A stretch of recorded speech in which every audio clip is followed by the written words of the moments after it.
The auction house stank of rust and fear, a converted barn on the edge of human space where lives were bought like livestock.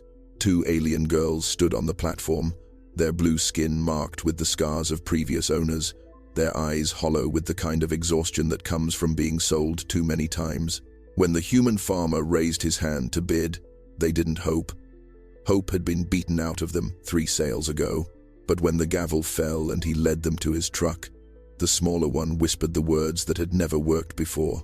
"Please don't sell us again." What he said next would shatter everything they knew about humans, about themselves, and about what family could mean when the galaxy had forgotten the word. Before we begin, let us know where you're watching from in the comments below. And if stories about finding light in the darkest corners move you the way they move us, hit that subscribe button, because tomorrow's story will remind you why humanity isn't defined by our worst moments, but by the quiet choices we make when no one's watching. The barn smelled like iron and sweat and the particular kind of despair that settles into wood when too many lives have been bartered beneath its beams. The auction house sat at the ragged edge of the frontier territories, where human law thinned to nothing and commerce filled the gap with teeth. Outside, the fields stretched empty under a sky the color of old bruises. Inside, beneath lights that buzzed like dying insects, the platform stood worn smooth by frightened feet. 2 alien girls waited on that platform, their blue skin mottled with scars that formed a map of cruelty. The older one, perhaps 16 cycles by human measure, stood with her arm around her sister. The younger one, maybe 12, kept her eyes on the floor. Their clothes hung loose, donated items from a charity that asked no questions. Around their wrists, the pale bands where restraints had been removed only moments before. The crowd gathered like carrion birds, eyeing merchandise with the cold arithmetic of profit and use. Farmers looking for cheap labor. Miners needing bodies for shafts, too dangerous for humans.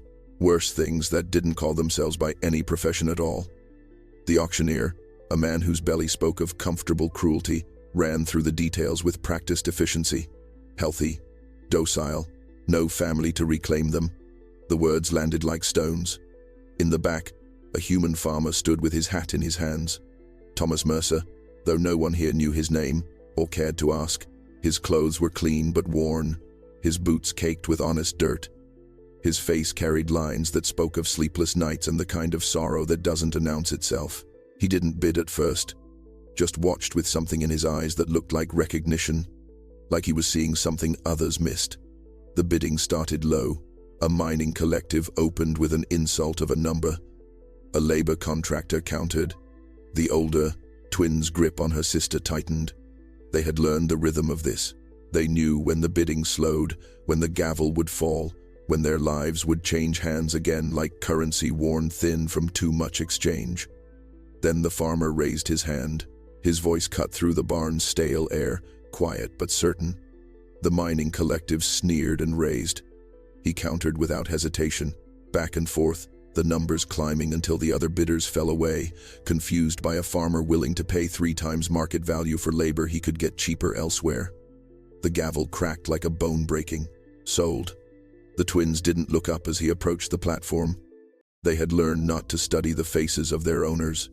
It only made the disappointment sharper when kindness curdled into something else. He signed the papers without reading them, as if the words didn't matter, as if this was a transaction he wanted finished quickly so he could forget it happened. "Come on," he said, softly, and led them toward a future they couldn't yet imagine. The truck was old but maintained, the kind of vehicle that spoke of careful hands and limited means.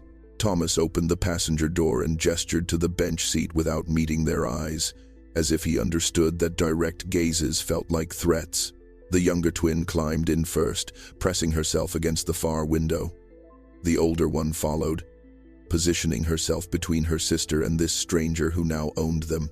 The engine coughed to life, and they pulled away from the auction house as the sun bled orange across the horizon.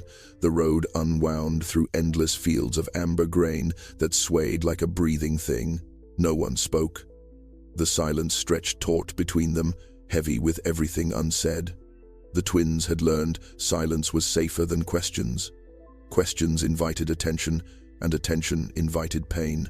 So they sat rigid, counting the kilometers in fence posts and shadows, preparing themselves for whatever came next.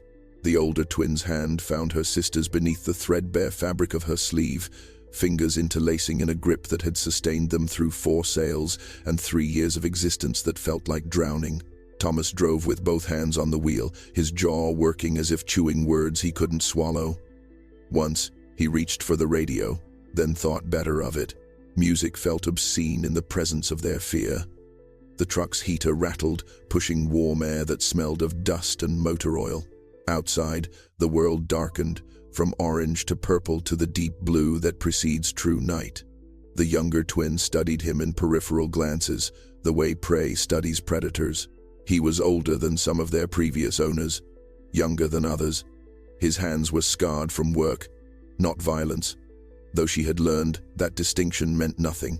Kind hands could become cruel when they wanted to. Everything could turn. They passed through a small town, its main street lined with shops already closed for the evening. A few lights glowed in windows above storefronts where families ate dinner around tables, performing the rituals of normalcy. The older twin looked away. Those scenes belonged to a life they would never touch. Thomas cleared his throat, and both girls flinched. He noticed, and something in his expression crumbled before he rebuilt it into careful neutrality. "We're about 20 minutes out," he said quietly, as if reporting the weather. "The house is small, used to be fuller." He stopped himself, the last word catching like fabric on wire. The younger twins' breathing quickened. 20 minutes.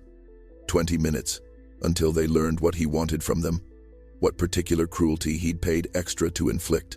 She could feel her sister's pulse racing through their joined hands, 2 hearts trying to be brave enough for the space they occupied. The road narrowed, trees pressed closer, their branches forming a tunnel that swallowed the truck's headlights. And ahead, just visible through the darkness, a single light burned in a window like a warning or a welcome. The farmhouse emerged from the darkness like a memory half forgotten, its white paint ghostly in the headlights. It was smaller than the twins expected, more home than facility, with a porch that wrapped around 2 sides and flower boxes that had gone wild with neglect.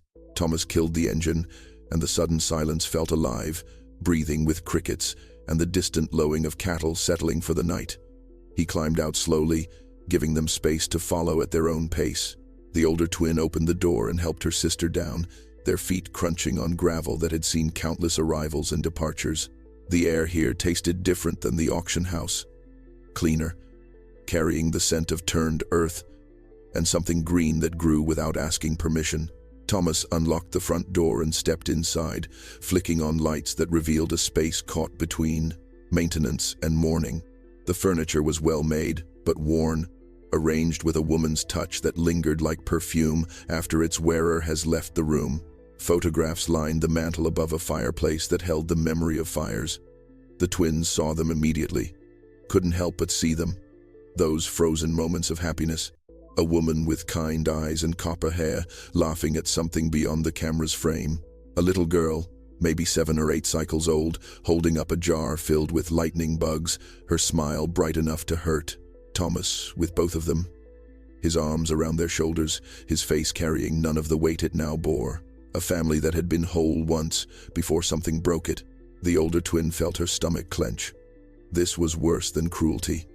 This was a man hollowed out by loss. And they knew from experience that empty men tried to fill themselves with anything within reach. She had seen it before. The way grief could curdle into possession, how some owners tried to remake what they'd lost using whatever material came to hand. Thomas set his keys on a table near the door, next to a bowl that held loose change and a hair tie that would never be used again. "Kitchen's through there," he said, pointing. "Bathrooms down the hall. There are 2 bedrooms upstairs." He paused, his voice catching on something sharp. "You can take the bigger one. Used to be." He didn't finish. The younger twin pressed closer to her sister, and the older one's mind raced through calculations of escape routes and windows and how fast they could run if running became necessary. The house felt like a shrine, every object placed with reverence for people who weren't coming back. And they were here, alien and unwanted, about to desecrate something sacred. Thomas ran a hand through his hair, suddenly looking exhausted beyond measure. "You must be hungry," he said, not quite meeting their eyes. "Let me make something." He walked toward the kitchen, leaving them, standing in a living room full of ghosts, wondering what role they were expected to play in his grief. The kitchen was warm in a way that had nothing to do with temperature. Copper pots hung from hooks above a farmhouse sink, their bottoms worn bright from use. A table sat beneath a window that looked out into darkness.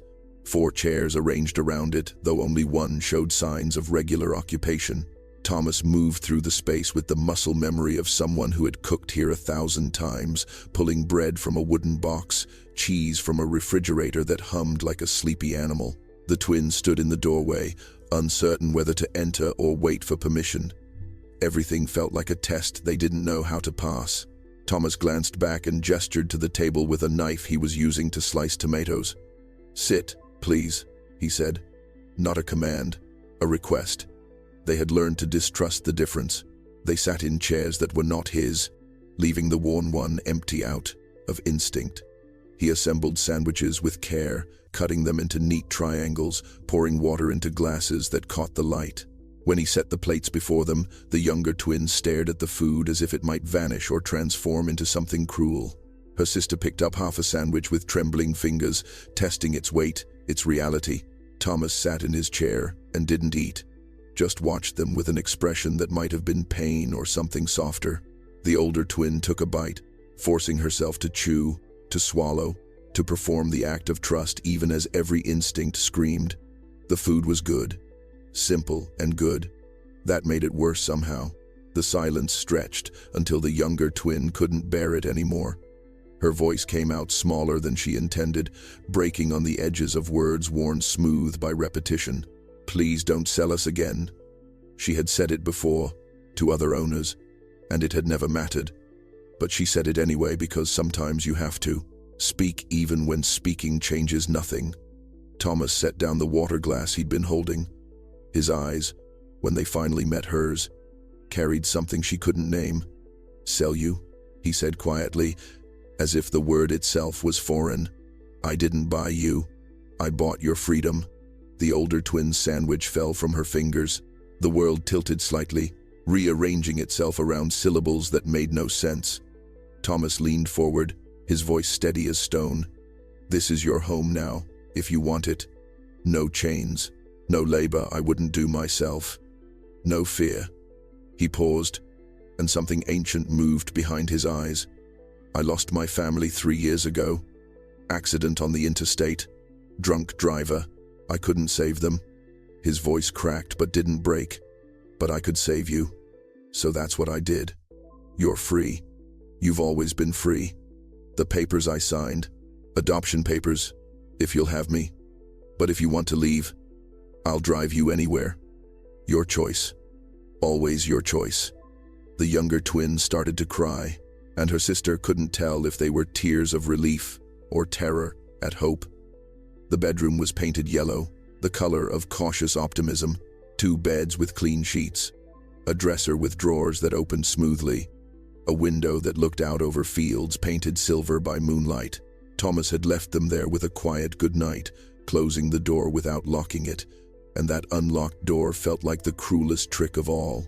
The older twin, whose name was Sarah, though no owner had ever asked, pushed the dresser against the door anyway.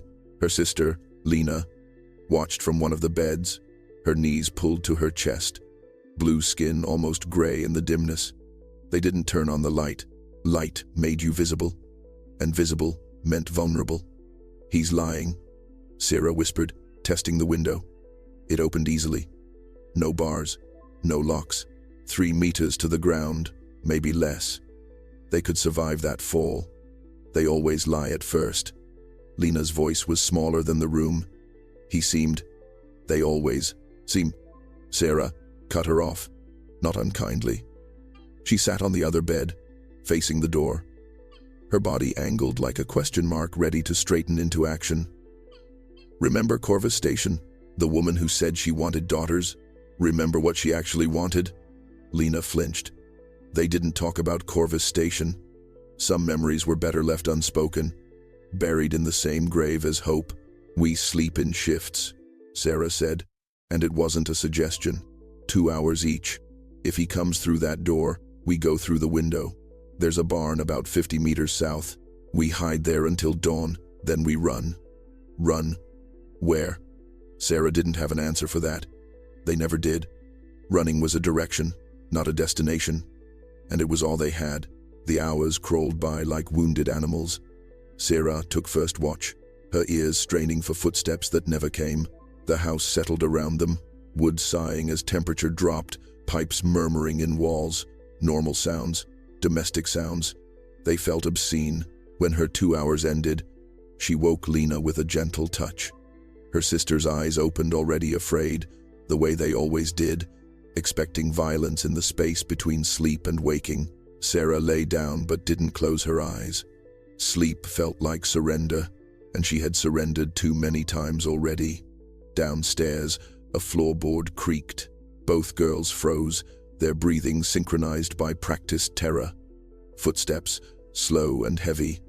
Heading toward the stairs, Sarah's hand found Lena's, squeezed once. Be ready. But the footsteps stopped at the bottom of the staircase. A long pause, as if someone was deciding whether to climb. Then they retreated, fading toward what must have been his bedroom. A door closed softly. Silence reclaimed the house. Lena exhaled, a sound like something breaking. Maybe. No maybes, Sarah whispered. Hope is how they catch you. We stay ready. We stay alive. Outside, the fields whispered secrets to the wind. And freedom, that dangerous idea, waited patient as a trap. Dawn arrived tentatively, as if unsure of its welcome. The twins had survived the night, which felt like victory and somehow like failure. They descended the stairs to find Thomas already awake, coffee steaming in a mug beside him as he read something on a tablet. He looked up when they entered, and the circles under his eyes suggested his sleep had been no better than theirs. Morning, he said quietly. There's breakfast on the stove. Help yourselves. He returned to his reading, giving them space. And they realized he'd learned somehow to move around their fear like furniture you don't want to bump in the dark. They ate standing up, ready to bolt. Toast and eggs. Simple and warm. Thomas finished his coffee and stood, stretching in a way that spoke of a back that had worked too hard for too long. I've got to check the fence line in the south pasture, he said. You're welcome to come, or stay, or explore. Your choice. That phrase again. Your choice. Like he was teaching them, a language they'd forgotten. They followed at a distance as he walked toward a garden plot behind the house, tools already laid out on a bench worn smooth by weather and hands. The garden was overgrown, vegetables gone to seed, weeds claiming territory that had once been tended. He stood looking at it for a long moment, something complicated moving across his face. My wife, Sarah, she loved this garden, he said. Not quite to them. Haven't had the heart to maintain it properly since. He picked up a pair of gloves, then seemed to decide something. He gathered seed packets from a small shed, their edges curled with age. Would you help me plant? Sarah stiffened. Here it was. The demand, the labor, the reveal of what he'd actually bought them for. But his tone carried no command, only invitation. And when they didn't move, he simply knelt and began preparing the soil himself. His movements slow and methodical. Lena drifted closer, drawn by something she couldn't name. She knelt a careful distance away, watching how he loosened the earth, how he made small furrows with his fingers. He handed her a seed packet without looking at her directly. Tomatoes. The picture on the front showed fruit red as promises. She opened the packet with trembling fingers, took a seed, placed it in the furrow. Her hands shook so badly she dropped it. The seed disappeared into the dark earth, and she froze, waiting for the anger, the punishment for clumsiness, for wasting what belonged to him. Thomas simply reached into the packet and handed her another seed. It's okay, he said softly. The earth's patient. It'll grow where it lands. Sarah watched her sister place the second seed with more care. Watched Thomas show her how to cover it gently, how to pat the soil, like tucking something precious into bed. And something inside her, Something she'd thought dead shifted uncomfortably in the space where walls had been. 3 weeks passed, like water finding new channels through old stone. The twins still slept in shifts, still mapped exits, still flinched at sudden movements. But the flinching came less frequently now, and the gaps between fear stretched longer, filled with small moments that felt dangerously close to normal. Thomas never pushed. He moved through the farmhouse like someone aware of the space he occupied, making himself predictable, routine. Morning coffee at 6, chores until noon. Lunch at the kitchen table where he left space for them to join or not. Evenings on the porch, reading or watching the sky darken from blue to indigo to black. Slowly, carefully, they began to inhabit the house rather than haunt it. Lena started helping with the garden, her hands learning the difference between tending and being tender. Sarah watched from distances that grew gradually shorter, her suspicion weathering like paint in sun. On the 23rd night, Thomas made dinner. Not just food, but dinner with intention. Pasta with sauce from tomatoes Lena had helped plant. The previous season, garlic bread, a salad with greens from the surviving crops. He set the table for 3, cloth napkins folded beside each plate like small acts of faith. The twins sat because it seemed easier than explaining why they wouldn't. Thomas served them first, then himself, and began eating without ceremony or expectation. The silence was comfortable. In a way, silence had never been comfortable before. Halfway through the meal, Thomas told a story. Not about loss or hardship, but something small that had happened that afternoon.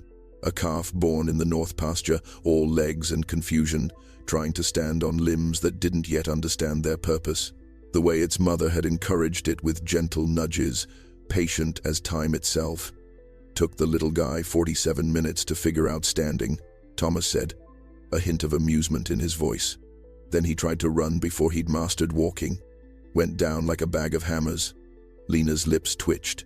The movement was so small, it might have been imagined. But Sarah saw it. Saw her sister fighting something that wanted to escape. Thomas continued, warming to the story.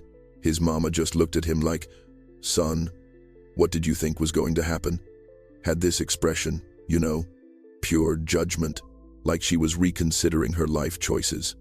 The sound that came from Lena was barely audible, a small huff of air that might have been a laugh, if laughs were allowed. But then Thomas did a perfect impression of the calf's expression, his face scrunching in bewildered indignation. And something broke in Lena. She laughed. Actually laughed. The sound was rusty from disuse, uncertain of its own existence, but real, genuine. A laugh that belonged to a girl, not a piece of property. Sarah's fork stopped halfway to her mouth. She stared at her sister, at this stranger who remembered how to find joy, and felt something terrifying bloom in her chest. Hope. That dangerous, impossible thing. Thomas smiled into his pasta and didn't make a big deal of it. Just kept eating like miracles were normal. The black vehicle arrived on a Tuesday morning, cutting through the farm's peace like a blade through silk. Thomas was in the barn, Lena was in the garden, and Sarah was in the kitchen learning to bake bread when she heard the tires on gravel. She looked out the window and felt her stomach drop into somewhere dark and familiar. 2 men emerged from the vehicle, their suits too clean for farm country, their movements carrying the precise efficiency of people who collected things. The auctioneer from 3 weeks ago, his belly straining against his vest, and beside him a man whose face suggested he'd seen cruelty and liked what it showed him. Sarah was already moving, her body remembering survival before her mind caught up. She found Lena in seconds, grabbed her wrist. Inside. Now, don't let them see you. But Thomas was walking toward the men, unhurried, his stride carrying the weight of someone who'd been expecting this. Sarah pulled Lena to the living room window where they could watch through curtains that suddenly felt thin as hope. The auctioneer's voice carried across the yard, loud and confident. "Mr. Mercer, we have a problem. Seems there was an administrative error with your purchase. The goods need to be returned for proper documentation." Goods. The word landed like a slap. Sarah's hand tightened on her sister's arm. Thomas stood with his thumbs hooked in his belt loops, his posture relaxed in a way that somehow wasn't. "No error," he said quietly. "Everything was legal and documented. The merchandise was flagged by the original procurement source, the other man said, his voice smooth as oil on water. They're claiming theft. We're here to recover corporate property. They're children, not property. They're aliens. The auctioneer corrected, as if this explained everything. And you're in violation of salvage rights.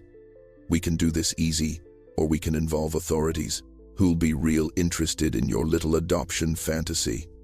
Thomas didn't move, didn't raise his voice. I filed the adoption papers the day I brought them home. They were approved by the Frontier Family Court 18 days ago. He pulled folded documents from his back pocket, held them up.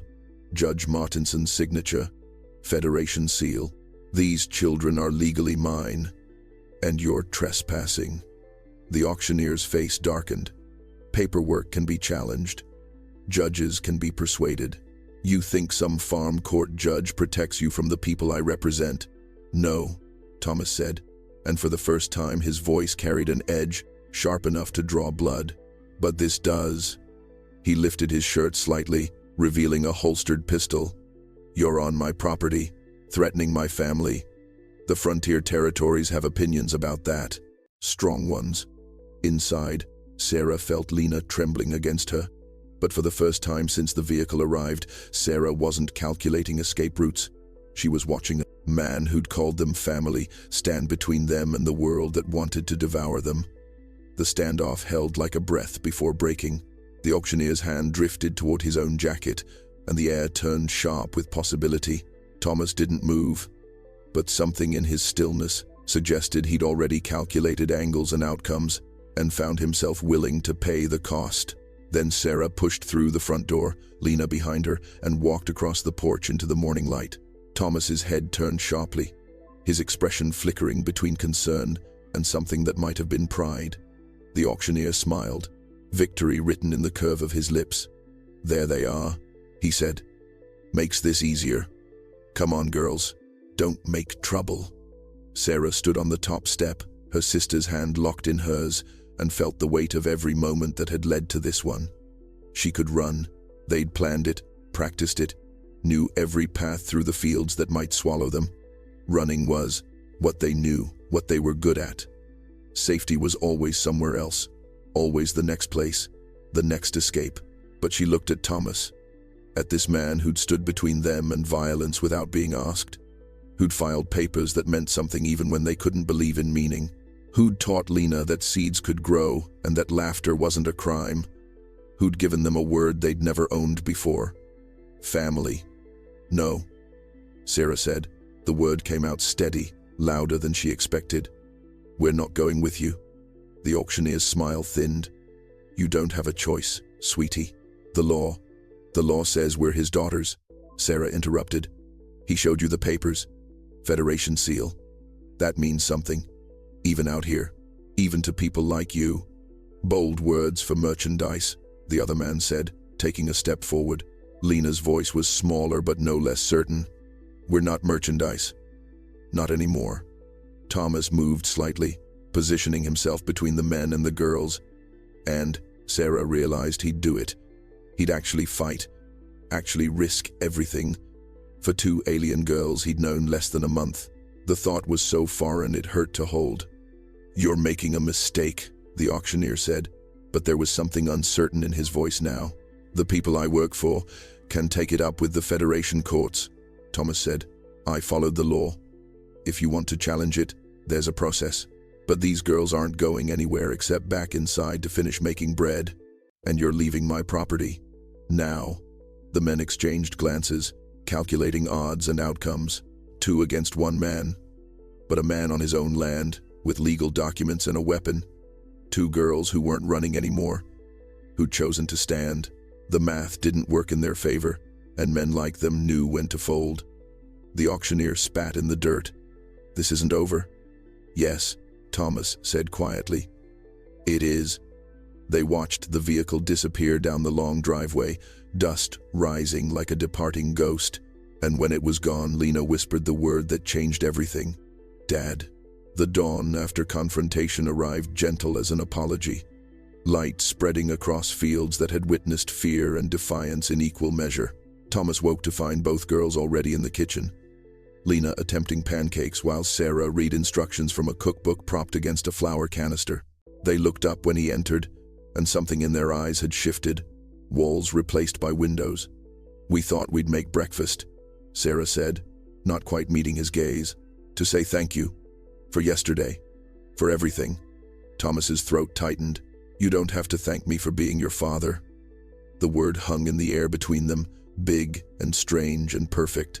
Lena flipped a pancake with more confidence than the situation warranted, and it landed half on the pan, half on the stove. She laughed at her own failure, and the sound was easier than before, more familiar with the shape of joy. After breakfast, they walked to the garden together. The three of them. The seeds Lena had planted weeks ago had broken through the soil, green shoots reaching toward light with the stubborn faith of growing things. Thomas knelt beside a bare patch of earth, his movements deliberate, and pulled from his pocket a small packet of apple seeds. "I've been thinking," he said quietly, "about planting a tree for Sarah and Emma, so they're part of this place, part of what grows here." He paused, the words catching. "Would you help me?" Sarah and Lena knelt beside him, without hesitation. Together, they dug a hole deep enough for roots to spread, for life to take hold. Thomas placed the seeds with careful reverence, and the girls covered them with soil, their blue hands and his weathered ones working in synchronized motion. "They would have liked you," Thomas said, his voice rough with emotion. "Both of you would have loved how Lena laughs, how Sarah protects. They would have been proud to call you sisters." Lena's eyes filled with tears that spilled over, and for the first time, they weren't tears of fear. Sarah's arm went around her sister's shoulders, then hesitantly, around Thomas's as well. They sat in the dirt of the garden, three people learning to be a family, mourning what was lost while building something new. Later, after the soil was patted down and watered, after promises were whispered to seeds and memory, they stood together looking at the farmhouse. It no longer felt like a shrine to grief. It felt like home, complicated and beautiful, and theirs. "Dad," Sarah said, testing the word, finding it fit better than she'd expected. "Can we paint my room? The yellow is nice, but I was thinking maybe blue." Thomas smiled, and it reached his eyes for the first time since they'd met him. "Any color you want. It's your room, your home, your choice." And in a universe built on transactions and cruelty, those words were revolution. Family, freely given. Love, without conditions. Home, not as a place you're sold into, but as something you choose and build together, one small act of faith at a time.